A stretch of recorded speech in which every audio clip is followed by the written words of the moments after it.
इस पापन को मत बताओ, मैं अपने हाथों से उसे सूली में चढ़ा दूंगा।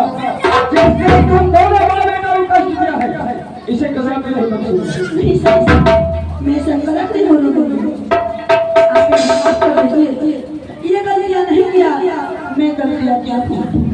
कुछ भी है तो मेरी देवी है, कुछ भी है तो ये सारे शोषण है, बहन बहन होती है। गलतियाँ एक गलतियाँ दो गलतियाँ भगवान ने माफ करते हैं शादी के बदले मैं पाप करती हूँ।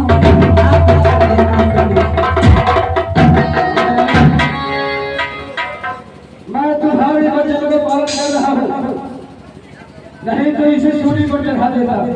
नहीं समझा। ठीक है